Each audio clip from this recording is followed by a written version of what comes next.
اب چلتے ہیں اپنے اگلے برج کی طرف جو کہ ہے برج قوس، اور آپ کو بیان کریں گے کہ ان کا یکم سے 10 دسمبر کا یہ عشرہ علم نجوم کی روشنی میں کیا کچھ بیان کر رہا ہے۔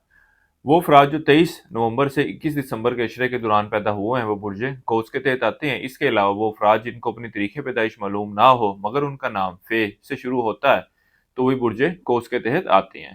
اس عشرے کے دوران برج قوس والے افراد کچھ ذہنی پریشانی کا شکار ہوتے ہوئے دکھائی دیتے ہیں اور یہ چاہتے نہ چاہتے ہوئے لوگوں کے ساتھ ایسی گفتگو کرتے ہوئے نظر آ رہے ہیں جس کی وجہ سے ان کے لوگوں کے ساتھ تعلقات میں خرابی واقع ہو۔ اس کے علاوہ اس عشرے کا وقت آپ کے شریک حیات کے ساتھ بھی آپسی معاملات میں خرابی کو ظاہر کر رہا ہے۔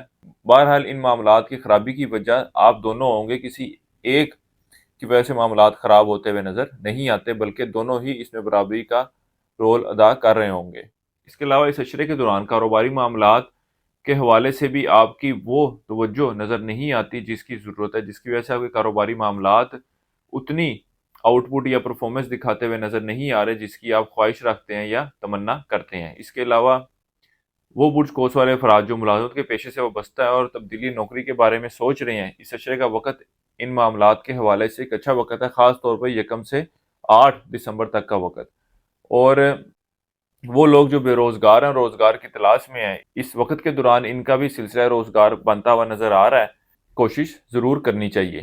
وہ لوگ جو بیرون ملک جانے کے خواہش مند ہیں، ان کے پاس بھی ایک اچھا وقت ہوگا ان معاملات کو لے کر چلنے اور کوششیں کرنے کے حوالے سے۔ اس کے علاوہ وہ افراد جو قانونی معاملات یا قانونی مسائل کا شکار ہیں، اس عشرے کے پہلے 6 ایام ان معاملات کے حوالے سے خاصے مثبت نتائج کو ظاہر کر رہے ہیں۔ اس عشرے کے بعد کا وقت ان معاملات کے حوالے سے اتنی کوئی بہتر صورتحال کو ظاہر نہیں کر رہا۔ اوورآل اس عشرے کے دوران آپ کی صحت اچھی اور خوشگوار رہے گی۔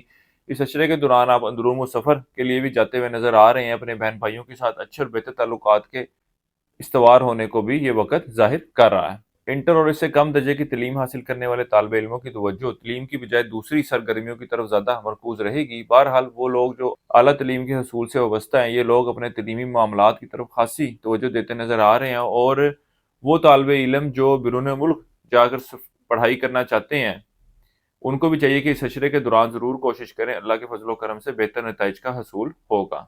اس وقت کے دوران آپ کے حکومتی اداروں اعلیٰ افسران سے وابستہ کام حل ہوتے ہوئے نظر نہیں آ رہے بلکہ یہ وقت ان کے ساتھ تعلقات میں خرابی کو ظاہر کر رہا ہے۔ اس لیے کوشش یہی کریں کہ کوئی بھی ایسی صورتحال یا ایسی کنڈیشن نہ بنائیں جس کی وجہ سے آپ کے معاملات جو ہیں وہ ان کے ساتھ خراب ہوں۔ اس عرصے کے لیے ایک وظیفہ بتا رہا ہوں، وہ آیت الکرسی کا 3 مرتبہ آپ نے روزانہ پڑھنی اور اپنے معاملات میں بہتری کے لیے دعا کریں۔ اس کے علاوہ حسب توفیق کالے چنے کا صدقہ کرتے رہیں۔ اس عرصے کی 7 تاریخ آپ کی 6 اور 10 دسمبر کی ہے، اور اس عرصے کی نحس تاریخ آپ کی 8 دسمبر کی ہے۔ برج قوس والوں کے لیے اب تک اتنا ہی۔ اللہ حافظ۔